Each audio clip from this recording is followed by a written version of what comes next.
मिलिंद देवरा यांचा काँग्रेस सदस्यत्वाचा राजीनामा। आज मुख्यमंत्री एकनाथ शिंदेंच्या उपस्थितीत शिवसेनेत प्रवेश करणार। आपण विकासाच्या मार्गावर जातोय। काँग्रेस सदस्यत्वाचा राजीनामा दिल्यानंतर मिलिंद देवरा यांची पहिली प्रतिक्रिया। थोड्याच वेळात भूमिका स्पष्ट करणार।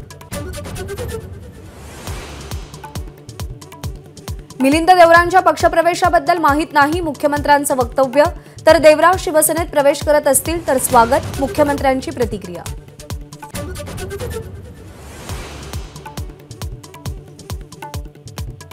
काँग्रेस नेते राहुल गांधींच्या भारत जोडो न्याय यात्रेला मणिपूरमधून आज सुरुवात। 67 दिवसात 110 लोकसभा मतदारसंघातून प्रवास।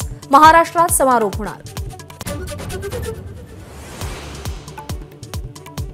इंडिया आघाडीच्या अध्यक्षपदी मल्लिकार्जुन खरगेंची नियुक्ती होण्याची शक्यता। विरोधी पक्षांच्या व्हर्च्युअल मीटिंगमध्ये प्रस्ताव। चर्चेनंतर औपचारिक घोषणा।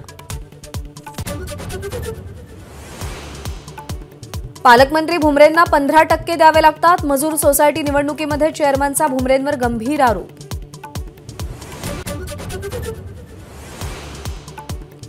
विधानसभा अध्यक्षांनी दिलेल्या निकालावर उद्धव ठाकरेंची महापत्रकार परिषद। 16 जानेवारीला वरळी स्पोर्ट्स कॉम्प्लेक्सच्या डोममध्ये पत्रकार परिषद। संजय राऊत यांची माहिती। जालन्यामध्ये 200 पिस्तूल घेण्यासाठी राजकीय नेत्यांकडून रसद। भुजबळांचा दावा। तर भुजबळांनी पिस्तूल विकण्याचा व्यवसाय सुरू केलाय का? जरांगेंचा पलटवार। आगामी निवडणुकीच्या पार्श्वभूमीवर महायुतीकडून आज राज्यभर शक्ती प्रदर्शन। मंत्री आणि नेत्यांच्या नेतृत्वात प्रत्येक जिल्ह्यामध्ये महायुतीचे मेळावे होणार। पुण्यामध्ये हुंदाईचा प्रकल्प 7,000 कोटींची गुंतवणूक होत असल्याची फडणवीसांची ट्विटरवर माहिती।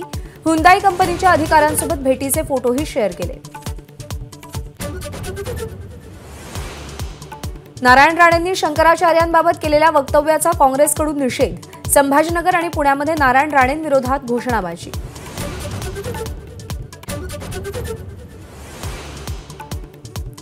शरद मोहोळचा गेम केला मास्टर माइंडला सांगा। आरोपीचा संतोष कुरपेसोबत फोनवरून संवाद। पळून गेल्यानंतर आरोपीनं नव्या सिम कार्डवरून फोन केला होता।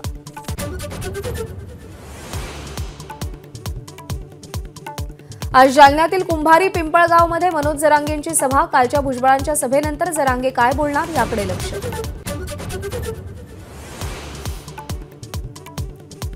आज डॉक्टर बाबासाहेब आंबेडकर मराठवाडा विद्यापीठाचा नामविस्तार दिन। केंद्रीय मंत्री रामदास आठवले विद्यापीठ परिसरामध्ये अभिवादन करणार। अफगाणिस्तान विरुद्ध सलग दुसरा विजय मिळवण्यासाठी टीम इंडिया सज्ज। आजच्या T20 मध्ये विराट कोहली खेळण्याची शक्यता। एबीपी माझा, उघडा डोळे बघा नीट।